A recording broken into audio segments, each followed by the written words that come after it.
Jack Miller looked out the large window of Lunar Base Alpha, watching Earth shine blue and white against the black of space. As the base's top linguist, he had spent 3 years here studying how language might work with beings from other worlds. Today, that work would finally matter. "They're coming into view now," said Commander Susan Grant over the base's speakers. "All personnel to their positions." Jack took a deep breath and straightened his uniform. At 35, with 10 years at the International Space Agency, he never thought he would be part of humanity's first official meeting with aliens. The ship appeared slowly, moving into the lunar orbit with grace. It was unlike anything humans had built, shaped like a teardrop, and made of what looked like crystal that caught the sunlight and broke it into colors across its surface. "Beautiful," Jack whispered. In the main reception area, 20 people stood in a half-circle: scientists, military officers, and government officials from Earth. Jack stood near the back, his translator device ready. The airlock doors slid open with a soft hiss. The luminary entered the room, and everyone fell silent. They were tall and thin with skin that glowed with soft light. They had 2 arms and 2 legs like humans, but their fingers were longer and they had no hair. Their eyes were large and completely black, but somehow warm. 5 luminary entered, but one immediately caught Jack's attention. She was smaller than the others, her skin glowing with a gentle blue light. While the others looked straight ahead, she was looking around the room with clear interest, her eyes moving from human to human until they landed on Jack. She smiled, and Jack felt his heart beat faster. After speeches and formal introductions, the humans and luminary broke into smaller groups. Jack was called forward to help with translation, though the luminary had their own devices that seemed to work well. "This is Jack Miller, our linguist," Susan said to the smaller luminary who had been assigned to the science team. "I am Elia," she said, her voice musical and clear through her translation device. "I study communication patterns and cultural development." "We have similar interests then," Jack said with a smile. As they walked through the base, showing the luminary the facilities, Jack noticed something about Elia. While she asked smart questions and seemed genuinely interested in humans, there was something sad in her manner. The other luminary were formal and distant, but Elia seemed to have emotions closer to human ones. "Your species has accomplished much in such a short time," Elia said as they stood looking at Earth through the window. "Our records show your technology was primitive just a few hundred years ago." "We learned fast," Jack said. "Though sometimes I wonder if we learn the right things." Elia looked at him with surprise. That is a very luminary thought. Later, as the formal meetings ended, Jack found Elia looking at pictures of Earth forests on a screen. "Is your world very different?" he asked. "Yes," she said quietly. "Our stars are twins, one gold, one red. Our days are never dark, just different colors." She pointed to a picture of tall trees. "But we have nothing so green. Our plants are purple and blue." "I hope to see it someday," Jack said. Elia turned to him, her glow brightening slightly. "You would want to visit our world." "Of course. Isn't that why you're here? To start building bridges between our worlds?"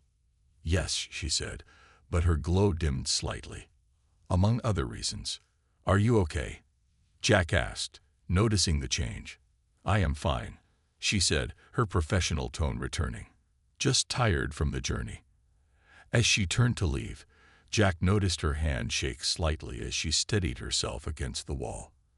There was more to these visitors than they were sharing, and something told him that whatever it was, it centered on Elia. "Until tomorrow, Jack Miller," she said. "Until tomorrow, Elia," he replied, watching her glow move down the hallway like a small blue star. 3 months passed quickly after first contact. The news of the luminary arrival had changed Earth forever. People looked at the stars differently now, knowing they were not alone. Jack sat in a small room on the space station, packing his things. He still could not believe he had been chosen. Only 5 humans would travel to the luminary homeworld of Lux, and he was one of them. Excited? Asked Dr. Alan Green, a biologist who was also going on the trip. Excited, scared, everything in between, Jack replied with a nervous smile. The luminary ship that would take them was much larger than the one that had first arrived. It waited just beyond the moon, its crystal surface changing colors even when no light hit it. When Jack and the other 4 humans boarded, Elia was there to greet them. Her blue glow seemed a bit dimmer than Jack remembered, but her smile was just as warm. "Welcome," she said. "The journey to Lux will take 4 days with our fold space technology. On Earth ships, it would take many lifetimes." 4 days to travel 40 light years, whispered Alan. Amazing. The journey was smooth. The humans had private rooms that looked like luxury hotel suites. Jack spent most of his time in the ship's observation deck, watching as stars blurred past in strange patterns of light. Elia joined him on the 3rd day. "We will arrive tomorrow," she said, sitting beside him. "Are you ready to see a world with 2 suns?" "I can hardly wait," Jack said. "But I have questions, Elia. Why did the luminary really come to Earth? I feel there's something you're not telling us." Elia's glow flickered slightly. "You are perceptive, Jack Miller. Yes, there are reasons beyond simple cultural exchange. But all will be clear soon." When they arrived at Lux, Jack and the other humans stood speechless at the viewing window. The planet hung in space, bathed in gold and red light from its twin stars. The surface shimmered with cities that looked like they were made of glass and light. "It's the most beautiful thing I've ever seen," said Mary Chen, the team's engineer. Their ship landed in the capital city, a place with a name Jack couldn't pronounce. Buildings rose like twisted spirals of crystal, capturing light and sending it in rainbows across open plazas where Luminary walked. "I will be your guide here," Elia told Jack as they left the ship. "The others will have their own guides." As they walked through the city, Jack noticed things that didn't fit with the beauty around them. Many buildings stood empty. Parks were quiet with few children playing. The luminary they passed were mostly older. "Your city seems underpopulated," Jack said carefully. Elia nodded. "You notice much, Jack." "Yes, this is part of why we came to Earth." She pointed to a tall building that seemed to bend impossible ways. "That is our history center. Once it was full of students. Now it is mostly empty." They entered a floating transport that took them to Elia's home, a small but elegant apartment high above the city. Through the window, Jack could see both suns setting, filling the sky with purple and gold light. "Our people are dying, Jack," Elia said suddenly. "Not quickly, but surely. Each generation, fewer luminary are born. Our scientists believe we have perhaps 3 more generations before we face extinction." Jack stared at her, shocked. "But your technology, your cities." "Technology cannot fix everything," she said, her glow dimming. "We have tried for centuries. Something is missing in our genetic code now, something lost. And we believe humans might help us find it again." "That's why you came to Earth?" Jack asked. "Yes," Elia said. "To find friends, to share culture, and perhaps to find salvation."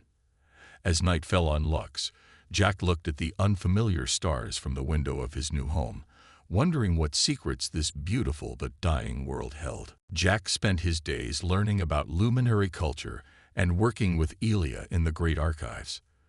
The building was vast, with ceilings that seemed to touch the sky. Data crystals lined the walls, each containing thousands of years of luminary history. "These are our oldest records," Elia said, leading Jack into a room that few luminary ever entered. Her glow was weaker today, Jack noticed. Some days she shined brightly, but other days, like today, her light seemed to struggle. "Are you feeling okay?" Jack asked. "I am fine," she said quickly. "Just tired. Let me show you something important." She took a crystal from a special case and placed it into a reader. A hologram appeared above them, showing ancient symbols that looked like flowing water. This is the language of our ancestors from 15,000 years ago, she explained. Very few can read it now. But you can, Jack asked. Elian nodded. I studied ancient languages. These records tell of our beginning times, when we first learned to travel between stars. As Jack watched, Elia's fingers moved through the hologram, changing the images. Suddenly, he saw something familiar. Wait, he said. Go back. Elia returned to the previous image. There, clear as day, was a drawing of Earth, its continents unmistakable. That's my planet, Jack said, his voice barely a whisper. But this is from 15,000 years ago. Yes, Elia said. Our ancestors knew of Earth long before humans had even built cities. How is that possible? Jack asked. That is what we need to find out, Elia replied, her eyes intense. These records suggest something no luminary wants to admit, that humans and luminary might share a connection. A very old connection. For days, they worked together translating the ancient texts. The work was slow, but each new discovery made Jack's heart beat faster. The text spoke of seed worlds and kindred species, terms that suggested both humans and luminary might have been created or guided by some even older race. When they shared their findings with the Luminary High Council, Jack felt the tension in the room immediately. These are myths, not science, said Counselor Varen, the oldest of the 7 leaders. His skin glowed deep purple with age. We should focus on practical solutions to our genetic problems, not chase old stories. But the texts clearly show a connection, Jack argued. If humans and luminary share some genetic history, it might explain why you believe human DNA could help your species. Enough. Varen's voice echoed through the chamber. This human should not have been given access to the ancient archives. Elia, you have overstepped your authority. Elia's glow brightened with emotion. The first time Jack had seen her truly angry. The time for secrets is past, Counselor. Our people die while we hide the truth. Later, in the quiet of the archives, Elia seemed defeated. Her glow was so dim that Jack could barely see it in the shadowed room. I'm sorry about the council, Jack said softly. They fear change, she replied. They fear that if our people learn we share a connection with humans, everything they believe about luminary superiority will collapse.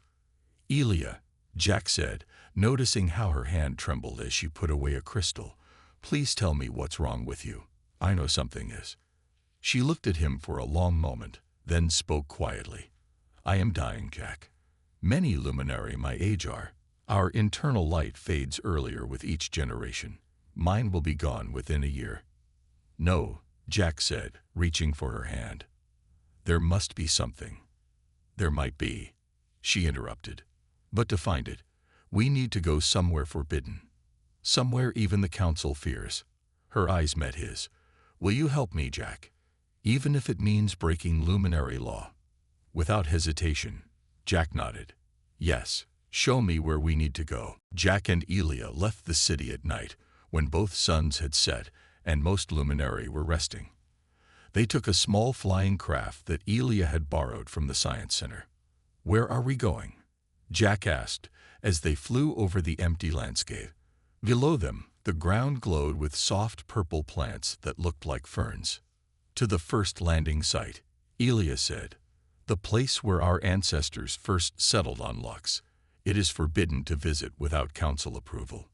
They flew for hours over mountains and valleys. The twin moons of Lux cast strange shadows on the land below. Finally, they reached a valley surrounded by tall cliffs. At the center stood a simple dome structure that looked much older than the crystal buildings of the city. This is it, Elia whispered as they landed. The oldest luminary building on Lux. The entrance was sealed with a door that had no visible handle. Elia placed her hand on its surface, and her skin glowed brighter.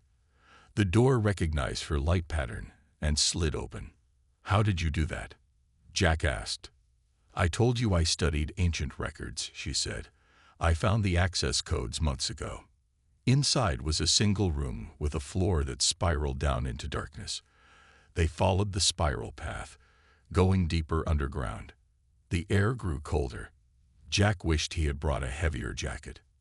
At the bottom, they found another door. This one opened to reveal a vast chamber filled with rows of glass containers. Each container held what looked like a sleeping luminary, but different from those Jack had met. Their bodies were bulkier, their skin thicker. "These are our ancestors," Elia said. "The first generation of luminary to arrive on Lux. They were kept preserved to study how our species has changed."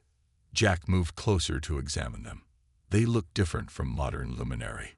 "Yes, we have grown taller, thinner. Our skin has become more translucent." Elia led him to a control panel. "This is what I wanted to show you." She activated the panel, and a hologram appeared showing DNA strands. "This is ancient luminary DNA," she explained. "And this," she pressed another button. "This is human DNA." Jack gasped. The similarities were clear, even to his untrained eye. Sections of the DNA patterns matched perfectly. "This proves it," he said. "Our species are connected." "More than connected," Elia said. "Look at this." She showed him another screen with data.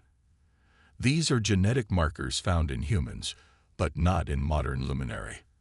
Our scientists have been studying them secretly. They believe these markers could stabilize our genetic code and stop our lifelike from fading." "So humans might save your species?" Jack asked. "Yes, but the Council fears what this means, that we might have to admit we need help from a younger species." Elia's fingers moved across the panel. "I need to download this data." As she worked, a loud alarm suddenly filled the chamber. Red lights flashed along the walls. "What's happening?" Jack shouted over the noise. "Security system."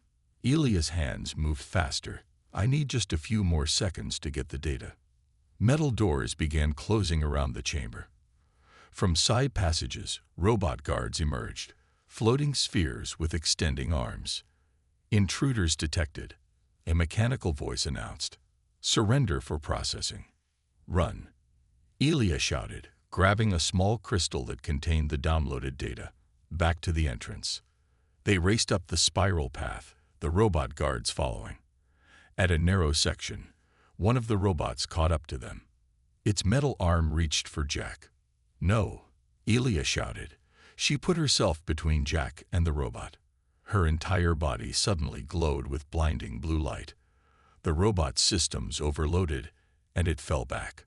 They made it to their craft and escaped. But Jack could see that Elia was barely conscious. Her skin had almost no glow left. "What did you do back there?" he asked, holding her hand as he piloted the craft.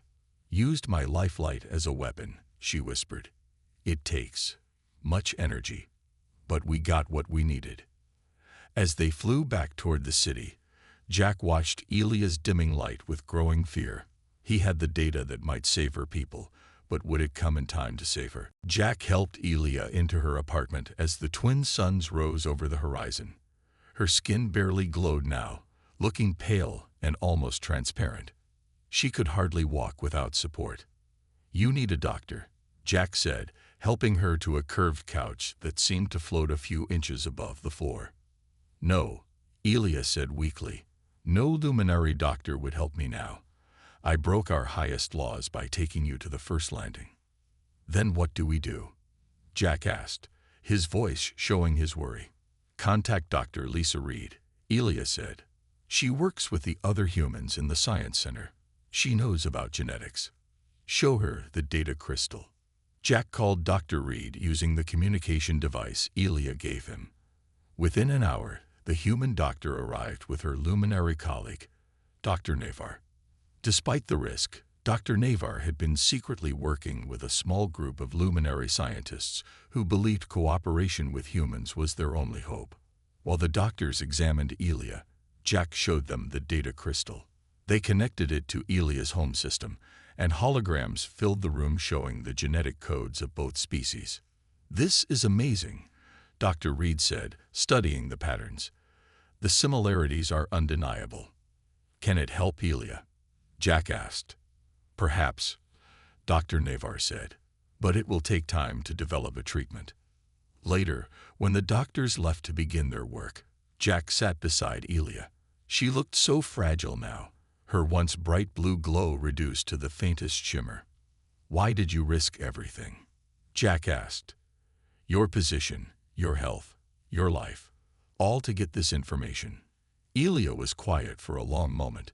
When she finally spoke, her voice was soft but clear. I need to tell you something, Jack. Something I should have said when we first met. She tried to sit up, and Jack gently helped her.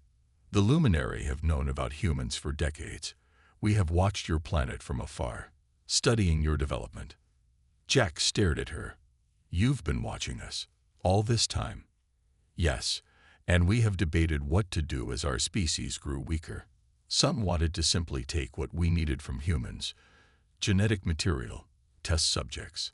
Others wanted no contact at all, believing we should face extinction with dignity rather than ask help from a younger species. And what did you want? Jack asked. Elia's eyes met his. I led the group that believed in true cooperation, not just because I thought it could save us, but because I saw something in humans that we Luminary have lost. What's that? Passion. Creativity. Your ability to feel deeply and create beautiful things from those feelings. Luminary live long lives, but over thousands of years, we have become cold, logical. We build beautiful cities but create no art. We live long lives but find little joy in them. She reached out and touched Jack's hand. Her fingers were cool against his skin. I wanted more than just genetic material from humans, she continued. I wanted us to learn from you, how to feel again, how to create, how to truly live rather than simply exist.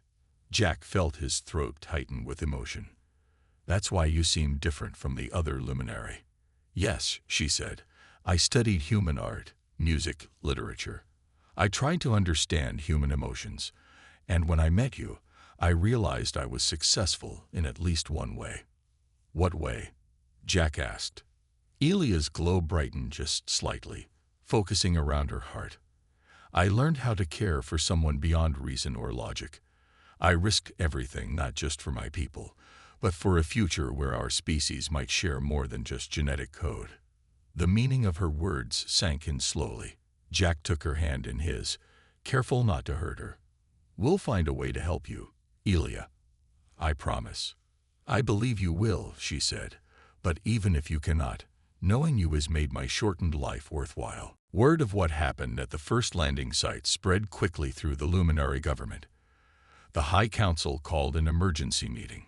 Jack expected punishment, maybe even being sent back to Earth. Instead, something surprising happened. More ships arrived from Earth. The International Space Agency had sent their best scientists after Jack's urgent message. Among them was Dr. Kate Walsh, one of Earth's top geneticists. We need to work fast, Kate told Jack when she arrived at the medical center where Elia was now staying. From what you've sent us, we believe we can develop a treatment using human stem cells to stabilize the Luminary genetic code. The medical center was the most advanced facility Jack had ever seen. Rooms filled with equipment that seemed to float in air, screens that appeared and disappeared with a wave of the hand. And in the center of it all was Elia, lying in a bed surrounded by gentle blue light that monitored her fading life force. For 2 weeks, the human and Luminary scientists worked day and night. Jack stayed by Elia's side whenever he could. He read to her from Earth books, told her stories about his childhood, and described places on Earth he wanted to show her someday. The Grand Canyon at sunset, he said one evening. The sky turns the same color as your twin suns here, but the rocks, they're red and orange and 100 shades in between. I've never seen anything so beautiful. He paused. At least not until I saw Lux. Elia's glow flickered slightly, her version of a smile. Even that small effort seemed to tire her now. On the 15th day, Dr. Walsh and Dr. Navar entered Elia's room with serious faces. "We have developed a potential treatment," Dr. Navar said, "but it has never been tested. The process uses human stem cells modified to work with luminary biology." "Will it work?" Jack asked. "We believe it will stabilize her condition," Dr. Walsh said carefully, "but we cannot promise it will reverse the damage already done." "What are the risks?" Elia asked, her voice barely above a whisper. "The treatment could fail," Dr. Navar said honestly, "or it could cause your system to reject the new cells, which would—" He didn't finish the sentence. "Speed my death," Elia completed for him. "I understand." "We need a volunteer to test it," Dr. Walsh said. "The council has approved the treatment, but no one has stepped forward." "I will do it," Elia said without hesitation. The procedure took place the next day. Jack waited outside the treatment room, pacing back and forth for hours. When finally allowed in, he saw Elia connected to machines, her skin showing no glow at all. "Did it work?" he asked Dr. Walsh. "The treatment is complete, but now we wait," she replied. "The next 24 hours will tell us if her body accepts the modified cells." Jack stayed by Elia's side through the night. He held her hand and talked to her, even though she remained unconscious. As the twin suns rose, casting the room in purple and gold light, Jack noticed something: the faintest blue glow returning to Elia's skin. By evening, Elia opened her eyes. Her glow was weak but stable. "The treatment worked," Dr. Navar announced with more emotion than Jack had ever heard from a luminary. "Her condition has stabilized." That night, Elia was able to sit up and look out her window at the twin stars setting over the crystal city. "I may never regain my full light," she said to Jack, "but I have time now. Time I didn't have before." They sat together in comfortable silence, watching the beautiful sunset.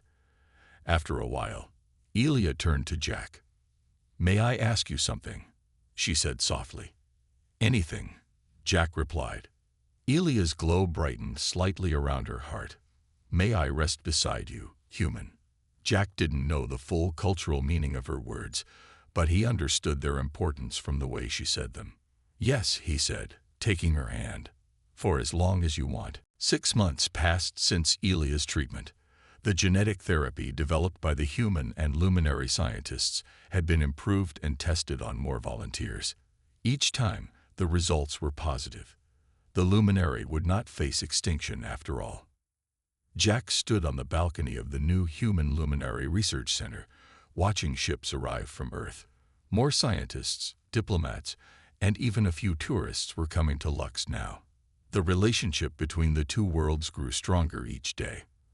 "The council meeting just ended," Elia said, joining him on the balcony. Her glow was still not as bright as when they first met, but it was steady now, no longer fading. "What did they decide?" Jack asked. "Everything we hoped for," she said with a smile. "The genetic treatment will be available to all luminary who need it, and they approved the cultural exchange program you suggested." Jack smiled. The program would bring artists, musicians, and writers from Earth to teach and share with the luminary. Already, some luminary were creating art again for the first time in centuries. "And there's more news," Elia added. 3 other alien species have contacted the council. They've been watching from afar, waiting to see how humans and luminary would work together. Now they want to establish relations with both our worlds. "That's amazing," Jack said. "From one planet alone in the universe to part of a galactic community in less than a year." Elia's hand found his, her cool fingers intertwining with his warm ones. "The council has also officially approved my request." "Which request?" Jack asked, though he had a feeling he knew. "To formalize our partnership," she said. "The first human luminary pair in our history." The ceremony took place 3 weeks later in the Grand Plaza of the capital city. Hundreds of luminari, and all the humans on Lux attended.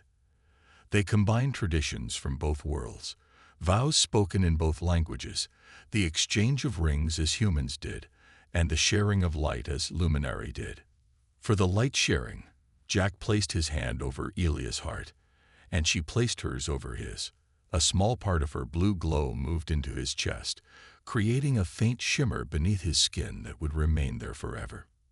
After the ceremony, they moved into their new home, a beautiful apartment in the research center where they both now worked. Jack had been named Earth's first ambassador to Lux, while Elia led the team studying how the genetic treatments could be improved. That evening, they stood together on their balcony watching the twin suns set. The sky turned beautiful shades of purple and gold, while below them, the crystal city reflected the light in countless colors. "I received a message from Dr. Walsh today," Jack said. "The first luminary children conceived after their parents received the treatment have been born. Their life light is stronger than any born in generations. The beginning of a new era for my people," Elia said. Her glow brightened with happiness. "For both our peoples," Jack corrected gently. "We're connected now in ways no one could have imagined." Elia nodded. "When I first came to Earth, I hoped to find a way to save the luminary. I never expected to find so much more." "Like what?" Jack asked, smiling. "Like how to feel true happiness again," she said. "How to hope. How to love." As darkness fell across Lux, small lights began to appear throughout the city. Luminary were gathering in parks and plazas, their glows creating patterns of light. A new form of art they had created by combining human music with their natural luminescence. Jack and Elia watched from their balcony, her head resting on his shoulder, their hands intertwined. Her glow pulsed slightly brighter when he held her, a sign of contentment and trust. "Are you happy here?" she asked softly. "More than I ever thought possible," he answered truthfully. In the light of the rising moons and the glow of a reborn civilization, two beings from different worlds rested together, a symbol of hope for both their species and all who would follow.